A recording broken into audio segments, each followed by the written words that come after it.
Hi friends.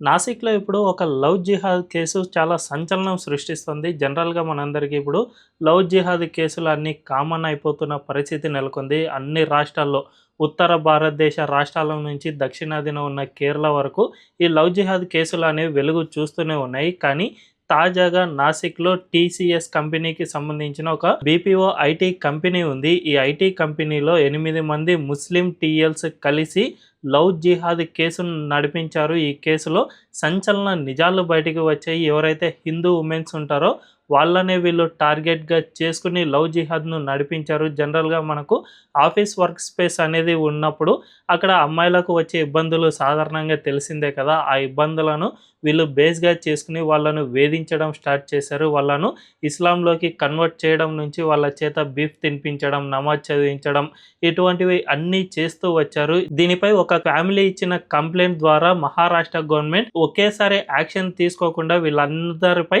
ఒక sting ఆపరేషన్‌ను నిర్వహించింది. ఏకంగా 7 పోలీసు అధికారులను ఆ కంపెనీలోకి చొరబడేలా చేసింది. ఆ తర్వాత వీళ్ళు మెల్లిమెల్లిగా అన్నిటికీ సంబంధించిన సీసీటీవీ ఫుటేజ్ రికార్డులతో పాటు అన్ని ఎవిడెన్స్‌లను సైతం సేకరించారు. తద్వారా ఏకంగా 8 మందిని అరెస్టు చేశారు. ఇందులో ఒక ముస్లిం మహిళ కూడా ఉంది.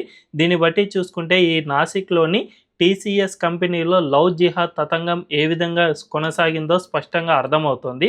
ఇది ఇప్పుడు మహారాష్ట్రలో సంచలనం సృష్టిస్తోంది కాబట్టి అసలు ఈ కేసులో ఏం జరిగింది? ఈ 8 మంది టీఎల్స్ ఈ లవ్ జిహాద్ కేసును ఏ విధంగా నడిపించారు అనే విషయాలను మనం ఈ వీడియోలో తెలుసుకుందాం. అంతకంటే ముందు ఈ ఛానల్‌ను రీసెంట్‌గానే స్టార్ట్ చేసాం. మాకు మీ సపోర్ట్ ఖచ్చితంగా కావాలి. ఈ ఛానల్‌ను వెంటనే సబ్స్క్రైబ్ చేసుకుని బెల్ ఐకాన్‌ను క్లిక్ చేయడం అస్సలు మర్చిపోవద్దు. ఇక డీటెయిల్స్‌లోకి వెళ్తే తాజాగా మహారాష్ట్ర పోలీసులు మొత్తం 8 మంది టీఎల్స్‌ను అరెస్ట్ చేశారు. వాళ్ళ పేర్లను ఒక్కసారి మనం చదివి వినిపిస్తే అందులో డానిష్ షేక్, తౌసిర్ అత్తార్, నిదా ఖాన్, రజా మెమన్, షారుఖ్ ఖురేషి, షఫీ షేక్, షారుఖ్ షేక్, ఆసిఫ్ అన్సారీ ఈ విధంగా మొత్తం 8 మంది టీఎల్స్ కలిసి వీళ్ళు లవ్ జిహాద్‌ను నడిపించారు. జనరల్‌గా ఆఫీస్‌లో టీఎల్ అందరూ కలిసి వీళ్ళు ఒక గ్రూప్‌ను ఏర్పాటు చేసుకున్నారు. ఈ గ్రూప్‌లో వీళ్ళు ఏం మాట్లాడుకున్నారు అంటే ఆ ఆఫీస్‌లో ఎవరెవరైతే హిందూ మహిళలు ఉంటారు కదా! వీళ్ళకు జనరల్‌గా ప్రతి ఒక్కరికి ఒక వీక్‌నెస్ అనేది ఉంటుంది. ఫ్యామిలీ పరంగా కానీ లేకుంటే పెళ్ళైన వాళ్ళకు వాళ్ళ ఫ్యామిలీ ఇష్యూస్ ఇవన్నీ ఉంటాయి కదా! వాటన్నిటికి సంబంధించిన ఇంటెలిజెన్స్ ఇన్ఫర్మేషన్‌ను వీళ్ళు ఆ గ్రూప్‌లో షేర్ చేసుకుంటూ వచ్చేవాళ్ళు. ఎవరైతే ఫ్యామిలీ పరంగా వీక్‌గా ఉంటారో వాళ్ళను ఆఫీస్‌లో వేధించడం స్టార్ట్ చేశారు. కొంతమంది ఇప్పుడు టీఎల్స్ అంటేనే ఇక కింది స్థాయి ఎంప్లాయీలను తిట్టడానికి ఒక అనధికారిక పర్మిషన్ వచ్చినట్లే భావిస్తూ ఉంటారు కాబట్టి వాళ్ళను అబ్యూజివ్‌గా తిట్టడం, తద్వారా వాళ్ళను తమ తాము చెప్పినట్టు వినే విధంగా లొంగదీసుకోవడం ఇలాంటివి చేస్తూ వచ్చారు. ఇందులో నియాదా ఖాన్ అనే ఒక మహిళ సైతం ఇన్వాల్వ్‌మెంట్ ఉంది అని చెప్పుకోవాలి. ఈ మహిళ కూడా వీళ్ళకు హెల్ప్ చేస్తూ వస్తుంది. తద్వారా వీళ్ళందరూ కలిసి ఈ లవ్ జిహాద్ అనే ఒక కుట్ర కోణాన్ని ఆ ఆఫీస్‌లో మెల్లిమెల్లిగా ఏర్పాటు చేస్తూ వచ్చారు. చాలామందిని ఇస్లాంలోకి కన్వర్ట్ చేస్తూ వచ్చారు. ఈ విధంగా వీళ్ళు ఇక చేసేదేమీ లేక వీళ్ళకు లొంగిపోయి ఇస్లాంలోకి మతం మారడం అండ్ ఖురాన్ చదవడం, నమాజు చదవడం ఇవన్నీ చేస్తూ వచ్చారు. ఇదే విధంగా ఒక అమ్మాయి తన ఇంటికి వెళ్ళింది. అంటే జనరల్‌గా ఎప్పుడైనా హాలిడేస్ అవి వచ్చినప్పుడు ఇంటికి వెళ్తూ ఉంటారు కదా!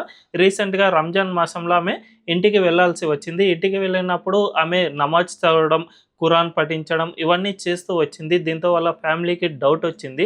అసలు మా అమ్మాయి ఈ విధంగా చేయడం ఏంటి? ఏం జరుగుతోంది? అనేది మెల్లిగా వాళ్ళకు ఒక డౌట్ రాగానే వెంటనే పోలీసులకు కంప్లెయింట్ ఇచ్చారు. జనరల్‌గా పోలీసులకు ఇటువంటి కంప్లెయింట్ ఇస్తే ఏం జరుగుతూ ఉంటుంది? ఇవన్నీ పట్టించుకోరు. లేకపోతే ఒక ఎఫ్ఐఆర్ దాఖలు చేసి ఎప్పుడో మెల్లిగా దాన్ని విచారణ జరుపుతూ ఉంటారు కదా!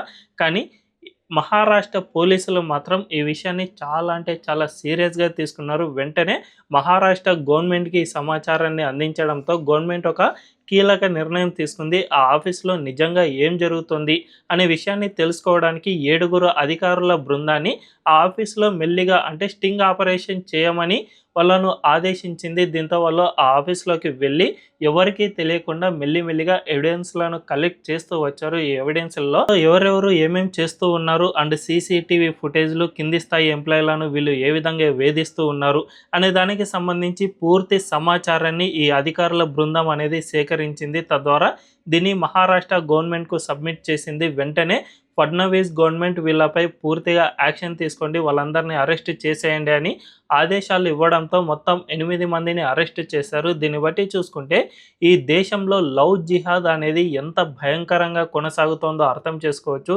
మన దేశంలో ఈ లవ్ జిహాద్‌ను కొనసాగించడానికి విదేశాల నుంచి పెద్ద ఎత్తున నిధులు సైతం అందుతూ ఉన్నాయి అన్న విషయం మన దేశంలో అందరికీ తెలుసు. మనకు రీసెంట్‌గానే యూపీలో ఒక చంగూర్ బావా అనే వ్యక్తిని అరెస్ట్ చేసినప్పుడు అతనికి దుబాయ్, ఇరాన్ ఇలాంటి దేశాల నుంచి డబ్బులు అందుతూ ఉన్నాయి. తద్వారా ఇక్కడ లవ్ జిహాద్ వంటి కేసులకు పాల్పడుతూ ఉన్నాడు అని గతంలో వెల్లడైంది. ఇదే విధంగా వీళ్ళందరికీ కూడా బయటి నుంచి నిధులు వస్తూ ఉన్నాయి. అందువల్లనే ఈ దేశంలో ఈ లవ్ జిహాద్‌ను ఇంత పకడ్బందీగా అండ్ ఇంత ఆర్గనైజేషనల్‌గా నడిపిస్తూ ఉన్నారు అని స్పష్టంగా అర్థమవుతుంది. అంతేకాకుండా ఈ జనరల్‌గా ఆఫీస్‌లో ఎప్పుడైనా వేధింపులు ఇలాంటివి జరుగుతూ ఉన్నప్పుడు హెచ్ఆర్‌లకు కంప్లైంట్ చేస్తూ ఉంటారు. ఐటీ సెక్టార్‌లో పోస్ట్ యాక్ట్ అనేది ఒకటి ఉంటుంది.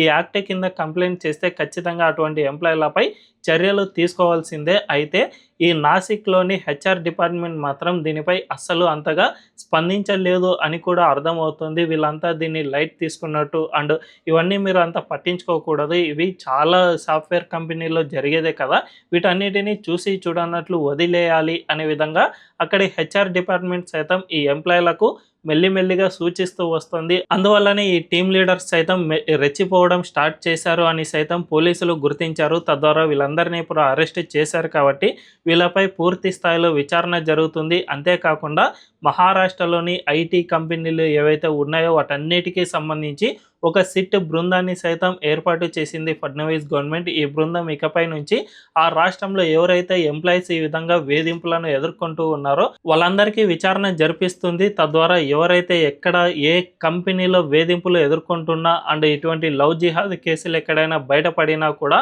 వాళ్ళందరినీ అరెస్ట్ చేసి బొక్కలో తోసే రోజులు చాలా త్వరలోనే రాబోతూ ఉన్నాయని స్పష్టంగా అర్థం చేసుకోవచ్చు. ఇప్పటికైనా కూడా హిందూ ఫ్యామిలీస్ అంతా ఈ విషయం పట్ల చాలా జాగ్రత్తగా వ్యవహరించాల్సిన అవసరం ఉంది. ముఖ్యంగా హిందూ మహిళలు తమ ఇంట్లో ఏ చిన్న సమస్య వచ్చినా కూడా ఇంట్లో పెద్దవాళ్ళకు చెప్పాల్సిన అవసరం ఉంది. ఆఫీస్లో నాకు ఈ విధంగా వేధింపులు స్టార్ట్ అయ్యాయనో లేకపోతే ఈ విధంగా చేస్తూ ఉన్నారు అని ఇంట్లో ఖచ్చితంగా చెప్పాలి. ఎక్కడా కూడా భయపడవద్దు. అంతేకాకుండా తల్లిదండ్రులు కూడా తమ పిల్లలకు చాలా స్వేచ్ఛగా చెప్పుకునే వెసులుబాటు ఇవ్వాలి. ఎప్పుడైతే వాళ్ళను రిస్ట్రిక్ట్ చేస్తారో అప్పుడు ఈ విధంగా వేధింపులకు గురవుతూ ఇటువంటి వాళ్లకు లొంగిపోయే అవకాశం ఏర్పడుతుంది. కాబట్టి ఖచ్చితంగా ఇంట్లో తల్లిదండ్రులు కూడా పిల్లల పట్ల చాలా కేర్ తీసుకోవాల్సిన అవసరం ఉంది. ఇందులో విదేశీ శక్తులు సైతం ఇన్వాల్వ్మెంట్ అయ్యి ఉన్నాయి కాబట్టి మనమే మన పిల్లలను చాలా జాగ్రత్తగా చూసుకోవాల్సిన అవసరం ఎంతైనా ఉందనే చెప్పుకోవచ్చు. మరి ఈ విషయంపై మీ అభిప్రాయం ఏంటో కామెంట్ల రూపంలో తెలియజేయండి. అండ్ ఈ వీడియో కనుక మీకు నచ్చినట్లయితే ఖచ్చితంగా మా ఛానల్ను సబ్స్క్రైబ్ చేసుకుని బెల్ ఐకాన్ను క్లిక్ చేయడం అస్సలు మర్చిపోవద్దు. Thank you.